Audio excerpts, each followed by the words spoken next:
Bom dia, meninos. Boa tarde, boa noite. Vamos falar sobre pesquisa de mercado 2, sobre a nossa aula número 5. Vamos falar de aplicações contemporâneas de pesquisa de marketing. Na década de 90, obrigou as empresas, além de entenderem as necessidades dos clientes com produtos e serviços, a serem mais eficientes e a conquistar vantagens competitivas. Isso obrigou a pesquisa a desenvolver métodos de acompanhamento de novos construtos, vantagem competitiva, valor da marca, satisfação do cliente. Para conseguir um desempenho superior, as empresas precisam obter e manter vantagens sobre seus concorrentes, competências diferenciadas pelo menor custo possível, diferenciação através de oferta de valor superior. Isso resultaria numa lucratividade acima da média. As empresas operam em fluxo constante, com um ambiente externo caracterizado por um crescente dinamismo e incertezas. As empresas precisam inovar continuamente para se manterem competitivas. A avaliação da vantagem competitiva pode ser feita por meio dos métodos, com base no mercado, com base no processo. Com base no mercado, nós temos a participação de mercado, a participação de recall, participação de propaganda, e participação em P&D. Com base no processo, nós temos auditoria de habilidades de marketing, comparação de custos relativos, comparação entre concorrentes bem ou mal sucedidos e identificação do fenômeno de autoalavancagem.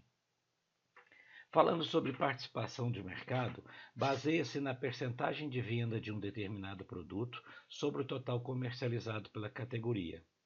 É uma das medidas utilizadas para analisar a concorrência atual por meio de pesquisas periódicas, Store Audit e painel de lojas. Participação de recall. Porcentagem de consumidores que citam a marca quando perguntados sobre qual o primeiro nome que lhes ocorre quando pensam em comprar determinado tipo de produto. Esse tipo de mensuração é geralmente feito por meio de dados primários.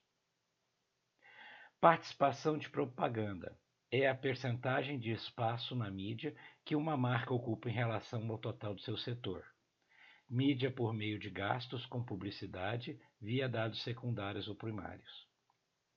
Participação em P&D é o montante gasto por uma empresa nessa atividade, com o percentual do total gasto pelo setor, exemplo, desenvolvimento de novos produtos.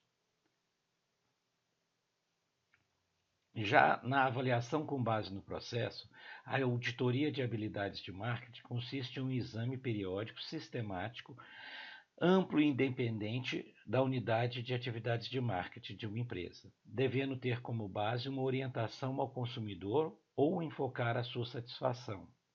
Na comparação de custos relativos, é a comparação entre o custo da empresa e aquelas de sua concorrência. Os custos da concorrência podem ser estimados a partir de dados públicos ou de entrevistas com fornecedores e distribuidores. Falando ainda de avaliação com base no processo, temos a comparação entre concorrentes, vencedores e perdedores. Os fatores-chave do sucesso podem ser inferidos por meio da análise das diferenças nos desempenhos dos concorrentes. Estas informações podem ser obtidas por meio de dados secundários ou métodos qualitativos de pesquisa, identificar fatores-chave de sucesso inferindo-a partir da ação dos concorrentes. Tipos de pesquisas que se pode usar. Quais concorrentes devem ser incluídos no grupo de análise? Quais critérios devem diferenciar vencedores de perdedores? Quais causas das diferenciações no desempenho? Na identificação de fenômeno de alta alavancagem, que são relações causais que descrevem como variáveis controláveis afetam o resultado, exemplo, tamanho de planta, duração de processo de produção, densidade da força de venda, análise profunda das relações potenciais para identificar aquelas que provocam alavancagem significativa. O pesquisador determina a posição atual de cada concorrente com relação a cada relacionamento significativo e estima como esses irão mudar seus posicionamentos. Bem, quando se fala em mensuração de atitude, nós estamos falando em fazer uma análise de pesquisa qualitativa versus dado qualitativo. Pesquisa qualitativa é a investigação de eventos qualitativos com referências teóricas menos restritivas, com maior oportunidade de manifestação para a subjetividade do pesquisador. No dado qualitativo, é uma forma de quantificação do evento qualitativo que normatiza e confere um caráter objetivo à sua observação. As atitudes são estados mentais usados pelos indivíduos para estruturar a forma pela qual eles percebem seu ambiente e para orientar a maneira como respondem a ele. Os componentes que formam a atitude são os componentes cognitivos, componentes sentimentais ou de afetividade, componentes de intenção ou de ação. A atitude existe na mente das pessoas, não são diretamente observáveis. Conceito que resulta de experiências anteriores na determinação de sua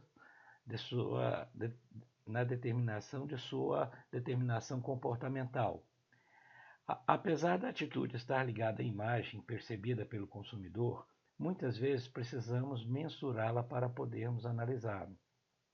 A medição de uma atitude é complexa. Nesse caso, trataremos dentro de uma pesquisa quantitativa, embora a abordagem seja qualitativa. A coleta de dados, nesse caso, será através de escalas.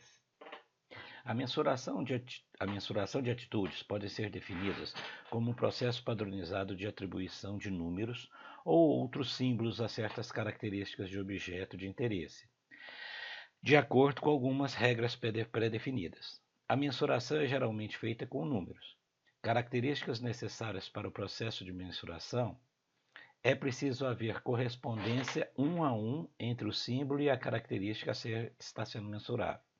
As regras de atribuição precisam ser invariáveis no tempo e quando os objetos estão sendo mensuráveis. Adotar uma escala é um processo de criar um contínuo, no qual objetos são identificados de acordo com a quantidade que possuem de características medidas. Um exemplo, nós temos escalas nominais, 7, 11 e 3, número atribuídos a corredores.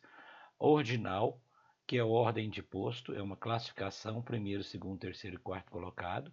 Intervalar, 8,2, 9,1, 9,6. E razão, quando um exemplo de tempo de chegada, 15,2, 14,1 e 13,4. Exemplo aqui o intervalar é uma nota e escala de razão é um tempo de chegada, é um exemplo. Algumas classificações das escalas de mensuração de atitudes. Escalas de um único item seriam escalas de categorias intermediadas, escalas comparativas, de ordenação, de soma constante, pictoriais e escalas de comparação em pares. Escalas de múltiplos itens seria de Likert, diferencial semântico, Thurston, associativa e Stempler. Bem, meninos, espero que tenham aproveitado essa nossa quinta aula, espero que tenham tido proveito, desejo a todos uma ótima semana e aguardo vocês na nossa próxima aula. Um abraço.